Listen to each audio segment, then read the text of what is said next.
তাওবা আল্লাহ পাক রব্বুল আলামিনের পক্ষ থেকে বান্দার জন্য সবচেয়ে বড় একটি উপহার, তোহফা, হাদিয়া। বান্দার জন্য সর্বক্ষণ উন্মুক্ত একটি দরজার নাম হলো তাওবা। বলেন সুবহানাল্লাহ। এই পৃথিবীতে যতদিন সূর্যটা পূর্ব দিক থেকে উদিত হয়ে পশ্চিম দিকে অস্তমিত যাবে, ততদিন আমার আল্লাহ বান্দার তওবা কবুল করবেন। বলেন সুবহানাল্লাহ। যেদিন সূর্যটা পশ্চিম দিকে উদিত হবে, পূর্ব দিকে অস্তমিত যাবে, সেদিন আর তওবা করলে কবুল হবে না, সেদিন দোয়া করলে কবুল হবে না। সেদিন থেকে তওবার দরজা আল্লাহ বন্ধ করে দিবেন। আমাদের জন্য তওবার দরজা এখন খোলা আছে না নাই? আমরা আল্লাহর কাছে তওবা করি না, ক্ষমা চাই না। আল্লাহর নবী দৈনিক 70 বার তওবা করতেন। যেই নবীর জীবনে কোনো গুনাহ নাই, আল্লাহ পাক রব্বুল আলামিন বলেন গুফিরা লাহু মা তাকদ্দামা মিন যামবি। নবী আমার, বন্ধু আমার, হাবিব আমার, আপনার জীবনের আগে এবং পরে কোনো গুনাহ নাই। নবী, যেই নবীর কোনো গুনাহ নাই, সেই নবী যদি দৈনিক 70 বার তওবা করে, তাহলে আমাদের দৈনিক তওবা করার দরকার কতবার? দৈনিক 70,000 বার তওবা করার দরকার। আমাদের জীবনের কোনো গুনার শেষ আসেনি। আমরা প্রতি মুহূর্তেই গুনাহ করি, প্রত্যেক মুহূর্তেই আমরা পাপ করি। আমাদের জীবনের গুনার কোনো শেষ নাই। আমরা তওবা করি না। আমরা যদি আল্লাহর কাছে তওবা করি, আল্লাহর কাছে ক্ষমা চাই, আল্লাহ আমাদেরকে মাফ করবে। তবে তওবা কবুল হওয়ার জন্য কতগুলি শর্ত আছে। তওবা কবুল হওয়ার জন্য সর্বমোট শর্ত হলো 5টি। কয়টি? আওয়াজ দিয়ে বলেন কয়টি? তওবা কবুলের শর্ত মোট 5টি। 5টি শর্ত আদায় করে যদি আমি আপনি আল্লাহর দরবারে তওবা করি, তাহলে আল্লাহ তাআলা আমাদেরকে মাফ করবেন, আমাদের তওবা কবুল করবেন। বলেন সুবহানাল্লাহ। এই 5টা শর্ত 2 ভাগে বিভক্ত, হাক্কুল্লাহ এবং হাক্কুল ইবাদাহ। আল্লাহর সাথে সম্পৃক্ত গুনাহ, বান্দার সাথে সম্পৃক্ত গুনাহ, সর্বমোট 5 প্রকার। এই 5 প্রকারের মধ্যে 1 নাম্বার শর্ত হলো, বান্দা যেই গুনার জন্য তওবা করবে আল্লাহর কাছে, ওই গুনাহটি ছেড়ে দিতে হবে, ওই গুনাহটি পরিহার করতে হবে। আল্লাহর কাছে বলতে হবে, আল্লাহ এতদিন গুনাহ করেছি আর করব না। আল্লাহ এতদিন সুদ খেয়েছি আর সুদ খাইব না। আল্লাহ তওবা করলাম, আর সুদ খাইব না, সুদ দিব না। আল্লাহ এতদিন ঘুষ খেয়েছি, আল্লাহ আর কোনোদিন ঘুষ খাইব না, ঘুষ দিব না। আল্লাহ এতদিন ধরে মিথ্যা কথা বলেছি আর বড় মিথ্যা কথা বলবো না। আল্লাহ এতদিন ধরে পরের হক খেয়েছি, আল্লাহ আর খাইব না। আল্লাহ এতদিন ধরে নামাজ কাজা করেছি, আল্লাহ নামাজ না পড়ে অনেক গুনাহ করেছি আর করব না। আল্লাহ রমজান মাস আসলে রোজা রাখতাম না, আল্লাহ আর কোনোদিন এই গুনাহ করব না, এখন থেকে রোজা রাখবো। আল্লাহ মা বাবার মনে কষ্ট দিছি আর কষ্ট দিব না। আল্লাহ এতদিন ধরে নেশার মধ্যে ডুবেছিলাম, ডাইল বাবা, হিরোইন, গাঁজা, ইয়াবা, আছে না নাই? আছে না নাই? আল্লাহ এতদিন নেশা করেছি, নেশার জগতে ছিলাম, আর কোনোদিন নেশা করব না। আল্লাহ এতদিন বেগানা নারীর সাথে অবৈধ সম্পর্ক করেছি, আজকে ছেড়ে দিলাম, তওবা করলাম, আল্লাহ তুমি মাফ করে দাও। আমার আল্লাহ আপনার তওবা কবুল করবেন। বলেন সুবহানাল্লাহ। 2 নাম্বার শর্ত হলো, আপনার গুনার জন্য অপরাধী মনে করতে হবে, লজ্জিত হতে হবে, আল্লাহর কাছে বলতে হবে আল্লাহ আমি অপরাধী। আল্লাহর কাছে সিলিন্ডার করতে হবে, লজ্জিত হয়ে আল্লাহর কাছে 2 চোখের পানি ছেড়ে দিয়ে কান্না করতে হবে। আল্লাহ তুমি রব্বুল আলামিন, তুমি রহমান, তুমি রহিম, তুমি গফফার, তুমি গফুরুর রহিম। আল্লাহ আমি গুনাহগার, আমি তোমার বান্দা। আল্লাহ আমি গুনাহ করেছি, আল্লাহ তুমি যদি আমাকে ক্ষমা করে দাও, মাফ করে দাও, আল্লাহ তোমার কোনো ক্ষতি হবে না। তুমি যদি আমাকে শাস্তি দাও, আল্লাহ তোমার কোনো লাভ হবে না। আল্লাহ আমি তো অপরাধ করেছি, আল্লাহ তুমি যদি মাফ করে দাও, তুমি কারো কাছে জবাব দিতে হবে না। আল্লাহ তুমি ছাড়া গুনাহ মাফ করার মতো আর কেউ নাই। আল্লাহ আল্লাহর কাছে যদি নিজেকে অপরাধী মনে করে দুই চোখের পানি ছেড়ে দিয়ে কান্না শুরু করে দেই, তাহলে আল্লাহ আমাদের তওবা কবুল করবেন। বলেন সুবহানাল্লাহ। আগামীকালকে শবে বরাতের রাত্র, সামনে মাহে রমজান আসতেছে। আমরা যদি দুই চোখের পানি ছেড়ে দিয়ে এইভাবে আল্লাহর দরবারে তওবা করি, আমাদের তওবা কবুল করবেন কে? আমাদেরকে মাফ করে দিবেন কে? আল্লাহ আমাদেরকে ক্ষমা করে দিবেন। এরপরে তওবার 3 নাম্বার শর্ত হলো আল্লাহর কাছে ওয়াদা করতে হবে, আল্লাহ আর কোনোদিন গুনাহ করব না। আল্লাহর কাছে অঙ্গীকার করতে হবে, আল্লাহ আর কোনোদিন সুদ খাইব না। আল্লাহ আর কোনোদিন আর কোনোদিন নামাজ ছাড়ব না।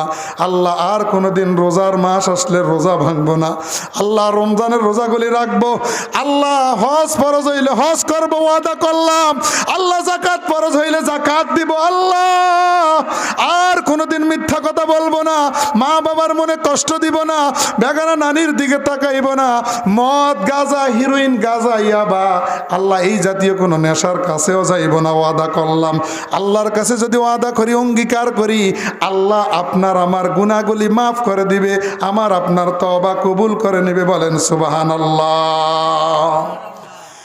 এরপরে 4 নাম্বার শর্ত হলো হাক্কুল ইবাদা, বান্দার সাথে সম্পৃক্ত।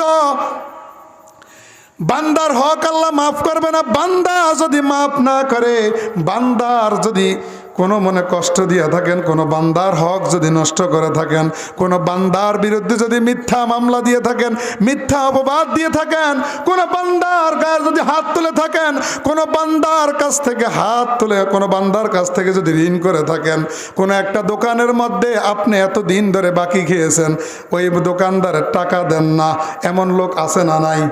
ফাঁকিবাজ আছে না নাই? কম না বেশি? দোকানের বাকি খাইতে পারলে দোকানের ফাঁস দিয়ে হাঁটে না, আরেক দোকানে যায়, এই ধরনের মুসলমান আছে না নাই? ওই বান্দার কাছে যায় দোকানদারের কাছে ক্ষমা চাইতে হবে। ওই বান্দা যদি মাফ না করে, আল্লাহ মাফ করবে না। আরেকজনের জমিনের লাইল ঠেলিয়া 2 হাত ভিতরে গেছে গিয়া, এই ধরনের মুসলমান আছে না নাই?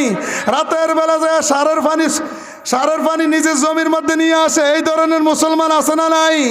ওই বান্দা যদি মাফ না করে, আল্লাহ মাফ করবে না। ওই বান্দার কাছে ক্ষমা চাইতে হবে। বান্দার হক বান্দা মাফ করলে আল্লাহ মাফ করবে, আল্লাহ না হয় মাফ করবে না। বান্দা যদি ক্ষমা করে দেয়, তাহলে আল্লাহ ক্ষমা করে দিবে। বলেন সুবহানাল্লাহ। আবার কিছু মানুষ আছে ক্ষমা করতে চায় না। ক্ষমা করার মধ্যে অনেক মহৎ গুণ আছে। ক্ষমা করার মধ্যে লাভ আছে না নাই? ক্ষমা করার মধ্যে লাভ আছে না নাই? কেমন লাভ শুনেন। একদিন আমার নবী বসা, হযরত আনাস নবীর সামনে বসা। এমন সময় নবী আমার মুস্কি একটা হাসি দিলেন। বলেন সুবহানাল্লাহ। আল্লাহর নবীর সাহাবী হযরত আনাস জিজ্ঞেস করলেন, ইয়া রাসূলুল্লাহ, ইয়া হাবিবাল্লাহ, নবী গো আপনি কেন হাসি দিলেন একটু বলেন। আমার আপনার নবী বলেন, হে আনাস, এইমাত্র আল্লাহ তাআলা আমাকে হাসরের ময়দানের একটা দৃশ্য, একটা ঘটনা দেখাইছে। বলেন সুবহানাল্লাহ। দুইজন লোক একত্রে আল্লাহর কাছে উপস্থিত হয়েছে। একজন বাদী আর একজন আসামি। একজন বাদী আর একজন আসামি। একজন বাদী আসামিকে নিয়ে আসছে, আল্লাহ এই বান্দার কাছে আমি পাওনা আছি, এই বান্দা আমার মনে কষ্ট দিয়েছে, আমার কাছ থেকে দাঁড় নিয়েছে, আমার জমি দখল করে রাখাইছে, আমার টাকা কোটি কোটি টাকা মাইর দিয়েছে। আল্লাহ তুমি না বলছো হাসরের ময়দানে তুমি বান্দার ন্যায় বিচার করবা, তুমি আমার হক বুঝাইয়া দাও। তখন আমার আপনার আল্লাহ ওই বান্দাকে বলবে, ও আল্লাহর বান্দা, এই বান্দা তোমার কাছে পাওনা আসেনি? বলে আছে। আল্লাহ তখন বলবে, তাহলে তুমি তুমি তার পাওনা পরিশোধ করো। কিভাবে সেদিন পরিশোধ করবে? সেদিন কোনো টাকা পয়সা ধন দৌলত থাকবে না। সেদিন ওই বাদী লোকটা বলবে, আল্লাহ তুমি না বলেছ তার আমলনামা আমার আমলনামায় দিয়া ওই পাওনা পরিশোধ করবে, আল্লাহ তুমি আমার পাওনা পরিশোধ করে দাও। তখন আল্লাহ বলবে, ও আল্লাহর বান্দা, তোমার আমলনামার সওয়াবগুলি এখন তার আমলনামায় দেওয়া হবে, তারপর তোমার পাওনা হক পরিশোধ করা হবে। বলেন সুবহানাল্লাহ। ওই আল্লাহর বান্দা বলবে, আল্লাহ আমার সব যা আছে সব নিয়ে গেছে, আল্লাহ আরো পাওনাদার ছিল, এখন তো সব নাই। তখন ওই বাদী লোকটা বলবে, আল্লাহ তুমি না বলছো আরেকটা অপশন আছে, আমার গুনাহগুলি তার আমলনামায় দিয়ে দেওয়া হবে। এই কথা যখন বললেন, আমার নবীর চোখ দিয়া টপ টপ করে পানি চলে আসলো। আমার নবী দুই চোখের পানি ছেড়ে দিয়ে বললেন, ও আনাস, আল্লাহ আমাকে এমন একটা দৃশ্য দেখাইলেন কিছুক্ষণ আগে। ওই আল্লাহর বান্দা দুই চোখের পানি ছেড়ে দিয়ে হাসরের ময়দানে কান্না করতেছে, আল্লাহ তুমি যদি তার গুনাহগুলি আমার আমলনামায় দিয়ে দাও, তাহলে আমি তো জাহান্নামী হয়ে যাইব। আল্লাহ আমি জাহান্নামী হয়ে যাইব এই গুনাহগুলি নিয়া, নিজের গুনাহ আবার আরেকজনেরও গুনাহ। তখন আমার আল্লাহ ওই লোকটাকে মাফ করে দেওয়ার জন্য জান্নাতের দরজাটা খুলে দিবে। আল্লাহু আকবার বলেন। জান্নাতের দরজাটা খুলে দিবে, আল্লাহ জান্নাতের দৃশ্যটা দেখাইবে, বলবে ওই বাদী লোকটাকে, আল্লাহর বান্দা দেখো জান্নাতের দিকে নজর দিয়া। জান্নাতের দৃশ্যটা যখন দেখাইবে তখন বলবে, এত সুন্দর জান্নাত কার জন্য? এত সুন্দর বিশাল প্রসাদ বালাখানা, বিশাল সুন্দর জান্নাত, বিশাল বাগানে পরিণত ঝর্ণাধারা, জান্নাতের হুর পরীরা কার জন্য এত সুন্দর জান্নাত? কোন নবীর জন্য? কোন আল্লাহর ওলির জন্য নাকি? তখন আল্লাহ বলবে, না, যে ব্যক্তি আজকে হাসরের ময়দানে এই জান্নাতের দাম আমাকে দিতে পারবে তাকে এই জান্নাত দান করব। বলেন সুবহানাল্লাহ। তখন ওই লোকটা বলবে, আল্লাহ এই জান্নাতের দাম নিয়ে কে আসছে হাসরের ময়দানে? আল্লাহ বলবেন, ও আল্লাহর বান্দা, তোমার কাছে এটার দাম আছে, তুমি যদি তোমার এই বান্দাকে মাফ করে দাও, তুমি যদি আমার এই বান্দাকে মাফ করে দাও, এই লোকটাকে যদি ক্ষমা করে দাও, তাহলে তোমাদের দুইজনকে এই জান্নাত আমি আল্লাহ দান করে দিব। বলেন সুবহানাল্লাহ। ওই লোকটা বলে, আল্লাহ আমি তাকে ক্ষমা করে দিলাম। আমার আল্লাহ বলে, যাও তোমরা দুইজনেই জান্নাতের মধ্যে প্রবেশ করো। বলেন সুবহানাল্লাহ। তাহলে ক্ষমা করার মধ্যে লাভ না লস? কিছু লোক আছে হালত নেয়, এরপরে দিতে পারে না, বিপদের মধ্যে পড়ে যায়, আছে না নাই? যদি ক্ষমা চায়, আপনার সামর্থ্য আছে, কোটি কোটি টাকার মালিক, আপনি যদি মাফ করে দেন, আল্লাহ আপনাকে জান্নাত দান করবে। বলেন সুবহানাল্লাহ। আবার কিছু সিটার বাটফারও আছে, নিয়া দ্বারের কাছেও আসে না, আছে না নাই? তা বলতেছিলাম, বান্দার হক আল্লাহ মাফ করবে না। এরপরে তওবা কবুল হওয়ার জন্য 5 নম্বর শর্ত হলো তওবা করতে হবে একনিষ্ঠতার সাথে, আন্তরিকতার সাথে, আল্লাহর সন্তুষ্টির জন্য, দুনিয়ার কোনো মানুষের দেখাইবার জন্য নয়, দুনিয়ার কোনো মানুষের ভয়ে নয়। আমার আল্লাহ বলেন, ইয়া আইয়ুহাল্লাযীনা আমানু তুবু ইলাল্লাহি তাওবাতান নাসুহা। আল্লাহ বলেন, হে ঈমানদারগণ, তোমরা আমি আল্লাহর কাছে তওবা করো তাওবাতুন নাসুহার মাধ্যমে, তাহলে আমি আল্লাহ তোমাদের তওবা কবুল করব, তোমাদেরকে মাফ করে দেব। বলেন সুবহানাল্লাহ। তাহলে তওবা কবুল হওয়ার জন্য শর্ত কয়টা বললাম? 5টা। এই 5টা শর্ত পূরণ করে যদি আমরা তওবা করি, আল্লাহ আমাদেরকে মাফ করে দিবে। বলেন সুবহানাল্লাহ। আমরা তো আল্লাহর কাছে তওবা করি না, আল্লাহর কাছে মাফ চাই না। আমাদের মধ্যে একটা স্বভাব হলো, আমরা গুনাহ করেছি, মনে হয় আল্লাহ মাফ করবে না, আল্লাহর কাছে ক্ষমা চান, আল্লাহ মাফ করে দিবে। আল্লাহ বলেন, বান্দা গুনাহ করেছো, হতাশ হইও না। আল্লাহ সূরাতুল জুমার 53 নম্বর আয়াতের মধ্যে বলেন, কুল ইয়া ইবাদিয়াল্লাযীনা আসরাফু আলা আনফুসিহিম লা তাকনাতু মির রাহমাতিল্লাহ ইন্নাল্লাহা ইয়াগফিরুয যুনুবা জামিআ ইন্নাহু হুয়াল গফুরুর রহিম। আল্লাহু আকবার বলেন। আল্লাহ বলেন, বান্দা গুনাহ করেছো, নিরাশ হইও না, হতাশ হইও না, আমি আল্লাহর কাছে ক্ষমা চাও, আমি তোমার সমস্ত গুনাহগুলি মাফ করে দিব। সুবহানাল্লাহ। আমরা যদি গুনাহ করার পর আল্লাহর কাছে ক্ষমা চাই, আল্লাহ মাফ করে দিবে। আমরা তো গুনার পর আল্লাহর কাছে ক্ষমা চাই না, অথচ আল্লাহর নবী বলেছেন কুল্লু বনি আদম খত্তাউন খয়রুল খত্তাউন আত-তাওয়াবুন। প্রত্যেকটা আদম সন্তানই পাপী, প্রত্যেকটা আদম সন্তান ভুল করবে, আর এই ভুলকারীদের মধ্যে যারা আল্লাহর কাছে ক্ষমা চায়, আল্লাহর কাছে তওবা করে, তারাই উত্তম। বলেন সুবহানাল্লাহ। আল্লাহর নবী বলেন এই পৃথিবীর মানুষগুলি যদি আল্লাহর কাছে গুনাহ করার পর ক্ষমা না চাইতো, এই পৃথিবী থেকে এই মানুষগুলিকে আল্লাহ সরিয়ে দিতেন, আল্লাহ অন্য জাতি এই পৃথিবীর মধ্যে পাঠাইতেন যারা আল্লাহর কাছে গুনাহ করার পর ক্ষমা চাইতো, আল্লাহ তাদেরকে মাফ করে দিতেন। বলেন সুবহানাল্লাহ। হযরত আনাস বলেন আল্লাহর কোন বান্দা যদি গুনাহ করে, তার গুনাহ যদি আসমান পরিমাণ হয়, এই পৃথিবী ভর্তি যদি গুনাহ হয়, এই পৃথিবী ভর্তি গুনাহ নিয়ে যদি আল্লাহর কাছে উপস্থিত হয়, আমার আল্লাহ ওই বান্দার কাছে উপস্থিত হয় এই পৃথিবী ভর্তি ক্ষমা নিয়ে তাকে মাফ করে দেওয়ার জন্য। বলেন সুবহানাল্লাহ।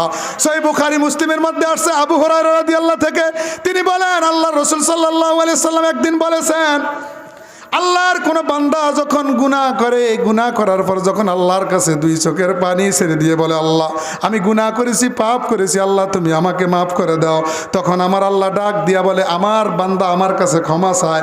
আমার বান্দা কি জানে তার একজন রব আছে, আল্লাহ আছে, যে আল্লাহ তাকে শাস্তি দিবে, যে আল্লাহ তাকে মাফও করে দিতে পারে। আমার বান্দা যেহেতু আমার ব্যাপারে এই বিশ্বাস রাখে, এই ধারণা রাখে, আমার বান্দাকে আমি মাফ করে দিলাম। সুবহানাল্লাহ বলেন। শুধু তাই নয়, আল্লাহর কাছে ক্ষমা চাইলে আল্লাহ কেমন খুশি হয়, আল্লাহ রাব্বুল আলামিন কেমন খুশি হয়।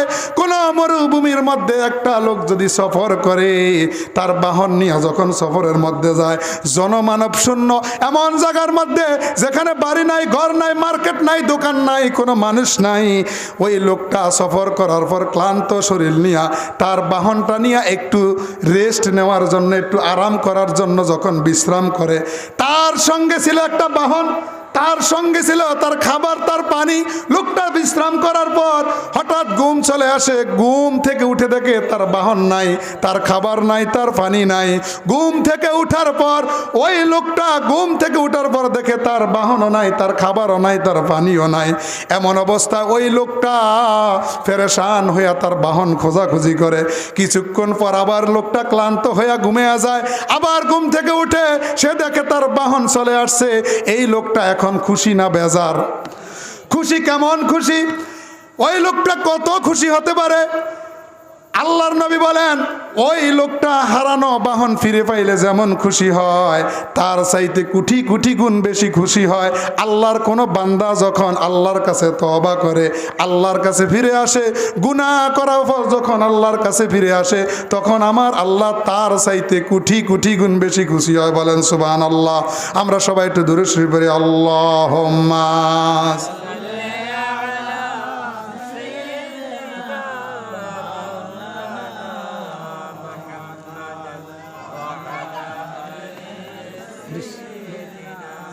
মাওলানা মুহাম্মদ আল্লাহুম্মা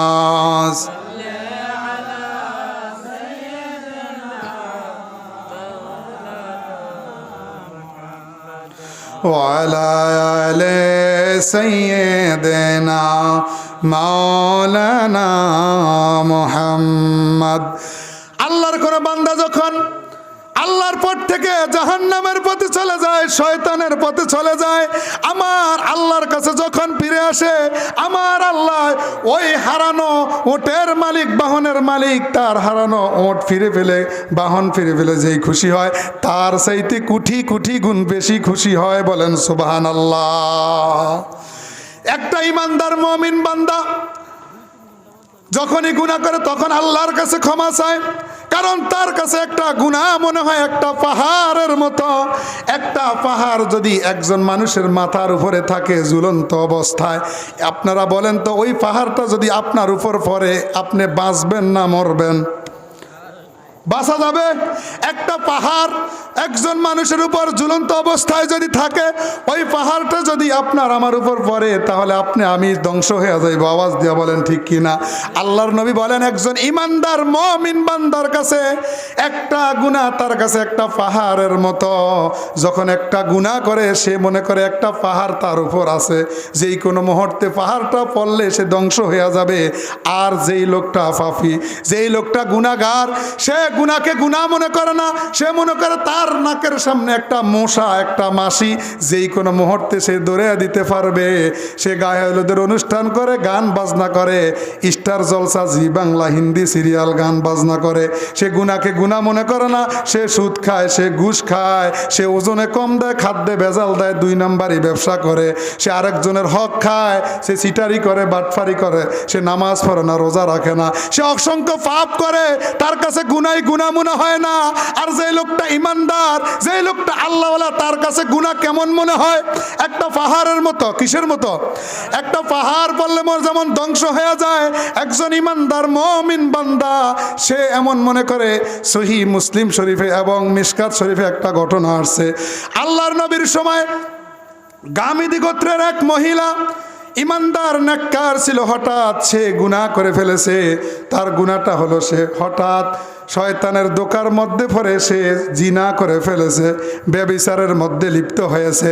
জিনা করার পর ওই মহিলার মনের মধ্যে আল্লাহর এমন ভয় ঢুকে, ভয়ের কারণে ওই মহিলা অস্থির হয়ে যায়। হায়রে, আমি জিনা করে ফেলেছি, আমি গুনাহ করে ফেলেছি, পাপ করেছি, আল্লাহ জানি আমাকে ক্ষমা করবে কিনা। ওই মহিলার কাছে মনে হলে যেন একটা পাহাড় তার মাথার উপরের মধ্যে আছে। একটা পাপ করেছে, একটা পাহাড় যদি পড়ে তাহলে সে ধ্বংস হয়ে যাইবে। ওই বান্দি, ওই মহিলাটা সে ক্ষমা চাইতেছে আল্লাহর কাছে, কিন্তু তার মন কখনো শান্ত হয় না। আল্লাহ জানি মাফ করছে কিনা, সে অস্থির হয়ে আছে। আল্লাহর নবীর দরবারে চলে গেল, আসসালামু আলাইকা ইয়া রাসূলুল্লাহ, নবী গো, আমি জিনা করে ফেলেছি, আমি অপরাধ করেছি, আপনি আমাকে শাস্তি দিয়া পবিত্র করেন। আল্লাহর নবী দেখলেন মহিলাটা বিবাহিতা।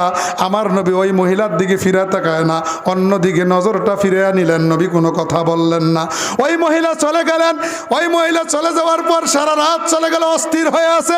আল্লাহর নবী আমাকে শাস্তি দেয় না, ক্ষমা করে না, আল্লাহ আমাকে ক্ষমা করবে না। মহিলা পাগল হয়ে গেছে। সকালবেলা আবার আমার নবীর কাছে আসছে, ইয়া রাসূলুল্লাহ, ইয়া হাবিব আল্লাহ, নবী গো, আপনি আমাকে শাস্তি দিয়া পবিত্র করেন, আমি অপরাধী, আমি জিনা করেছি, নবী আপনি আমাকে শাস্তি দেন। আমার গর্ভের মধ্যে জিনা করার কারণে এখন অবৈধ সন্তান, নাউজুবিল্লাহ বলেন। ওই মহিলা আল্লাহর নবীর কাছে বলতেছে, নবী গো, আপনি আমাকে শাস্তি দেন। আমার নবী যখন শুনলেন মহিলাটা গর্ভবতী হয়ে গেছে, আল্লাহর নবী বলেন, যাও তুমি এই গর্ভের সন্তান প্রসব করার পর তারপর আসবা। ওই মহিলা চলে গেলেন। 1 দিন নয়, 2 দিন নয়, 1 সপ্তাহ নয়, 2 সপ্তাহ নয়, 1 মাস নয়, 2 মাস নয়, 10 মাস 10 দিন পর সন্তান যখন প্রসব করলো, ওই মহিলাটা তার সন্তানটাকে নিয়ে আমার নবীর দরবারে হাজির। বলেন সুবহানাল্লাহ। আমার নবীকে বলি, ইয়া রাসূলুল্লাহ, নবী গো, আমি সেই মহিলা, এই যে আমার সন্তান জন্মগ্রহণ করেছে, এবার আপনি আমাকে শাস্তি দেন। আমার নবী বলেন, হে মহিলা, যাও, তোমাকে এখন শাস্তি দেওয়া যাবে না, তোমার এই সন্তানটাকে দুধ পান করাও, দুধ পান করানোর পর তুমি আবার আসবা। ওই মহিলা চলে গেলেন, আবার চলে গেলেন। আবার 2 বছর পরে সন্তান যখন বুকের দুধ খাওয়া শেষ হয়, সন্তানের হাতের মধ্যে একটা রুটি দিলেন।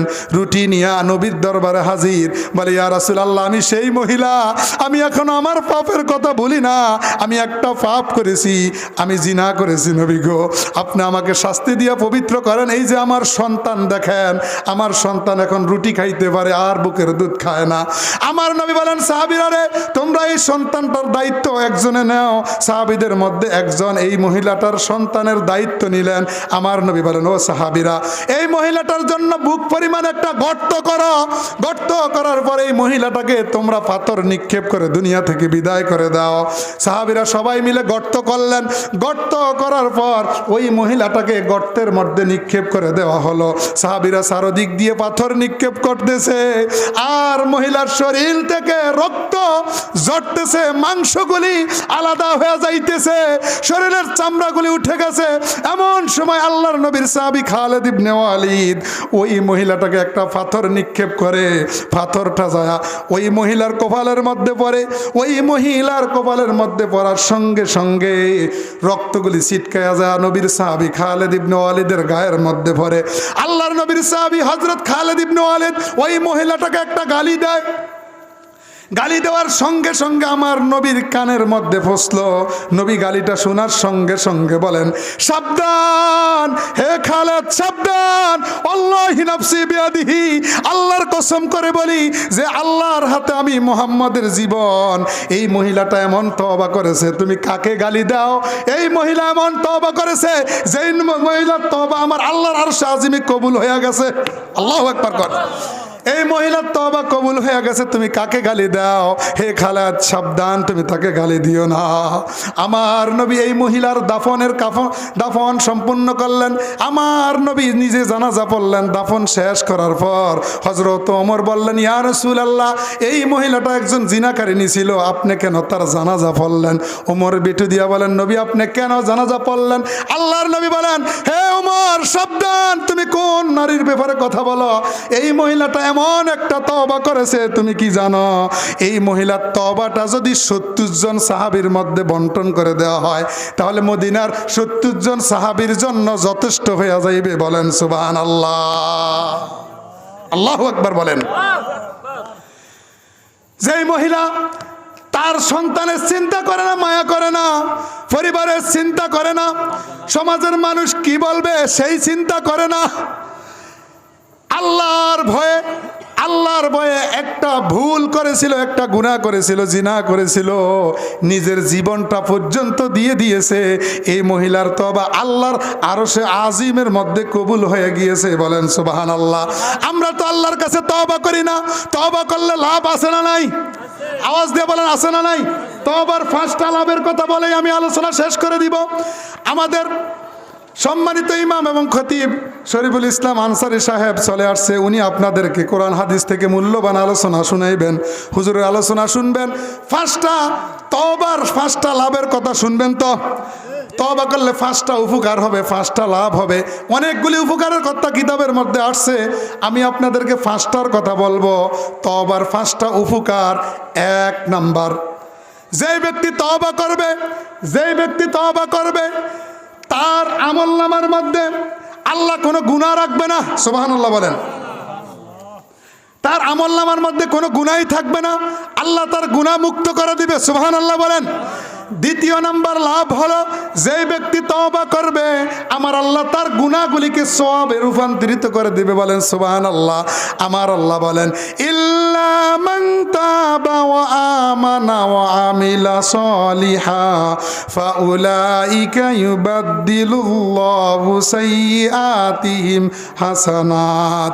আল্লাহ বলেন, যে ব্যক্তি তওবা করে, ঈমান আনয়ন করে, আমলে সালেহ করে, আল্লাহ তাআলা তার গুনাহগুলিকে সওয়াবে রূপান্তরিত করে দেয়। বলেন সুবহানাল্লাহ। তওবার 3 নাম্বার উপকার হলো, যে ব্যক্তি তওবা করবে আল্লাহ তার অন্তর পরিষ্কার করে দিবে। মানুষ গুনাহ করলে তার অন্তরের মধ্যে একটা কালো দাগ পড়ে যায়, যখন তওবা করে আল্লাহর কাছে ক্ষমা চায় আল্লাহ তার অন্তর পরিষ্কার করে দেয়। বলেন সুবহানাল্লাহ। তওবার 4 নাম্বার ফজিলত, 4 নাম্বার উপকার হলো, যে ব্যক্তি তওবা করবে আল্লাহ তার রিজিক বাড়ায়া দিবে, ধন সম্পদ বাড়ায়া দিবে, সন্তান সন্ততি বাড়ায়া দিবে। আল্লাহ সূরাতুন নূহের মধ্যে বলেন, ফাকুল তুস্তাগফিরু রাব্বাকুম ইন্নাহু কানা গফফারা ইউরসিলিস আলাইকুম মিদরারা। আল্লাহু আকবার বলেন। যে ব্যক্তি তওবা করে আল্লাহ রাব্বুল আলামিন বলেন আল্লাহ তাকে ক্ষমা করে দেয় এবং তার ধন সম্পদ বাড়ায় দেয়। আল্লাহ তাআলা তাকে সন্তান সন্ততি দান করে। বলেন সুবহানাল্লাহ। তওবার 5 নাম্বার উপকার হলো, যেই ব্যক্তি তওবা করবে আল্লাহর কাছে ক্ষমা চাইবে, আমার আল্লাহ তাকে দুনিয়া এবং আখিরাতে সফলতা দান করবে। সর্বশেষ তার ঠিকানা হবে জান্নাত। বলেন সুবহানাল্লাহ। আল্লাহ বলেন, ফা আম্মা মান তাবা ওয়া আমানা ওয়া আমিলা সলিহা ফাআসা আন ইয়াকুনা মিনাল মুফলিহিন। আল্লাহু আকবার বলেন। আল্লাহ বলেন যে ব্যক্তি তওবা করে আর ঈমান আনয়ন করে নেক আমল করে, আমি আল্লাহ তাকে দুনিয়া এবং আখিরাতে সফলতা দান করি। ফাউলাইকা ইয়াদখুলুনাল জান্নাহ ওয়ালা ইউজলামুন, আল্লাহ তাকে জান্নাত দান করবেন, তার প্রতি কোনো জুলুম করা হবে না। বলেন সুবহানাল্লাহ। তাহলে তওবার উপকার কয়টা বললাম? 5টা। আমরা আল্লাহর কাছে তওবা করব তো ইনশাআল্লাহ। আল্লাহর কাছে আগামীকালকে শবে বরাতের রাত্র আল্লাহর কাছে ক্ষমা চাইব 2 চোখের পানি ছেড়ে দিয়ে। আল্লাহ যেন আমাদের সবাইকে মাফ করে দেয়। আমরা সবাই গুনাহগার, গুনাহ ছাড়া কেউ আসেনি, নবী ছাড়া কারো গুনাহ নাই, এই কথা বলতে পারবে? তো আমরা সবাই গুনাহগার, আমাদের গুনার কোনো শেষ নাই, প্রতি মুহূর্তে আমরা গুনাহ করি। আল্লাহর কাছে ক্ষমা চাইব, আল্লাহ তাআলা আমাদেরকে যেন ক্ষমা করে দেয়। বলেন আমিন। আমি তওবা সম্পর্কে যে আলোচনা করেছি, আমার আলোচনা যদি কোনো ভুল ভ্রান্তি হয়ে থাকে, আল্লাহ যেন আমাকে ক্ষমা করে দেয়, আপনাকে আমাকে সবাইকে আমল করার তৌফিক দান করুক। বলেন আমিন।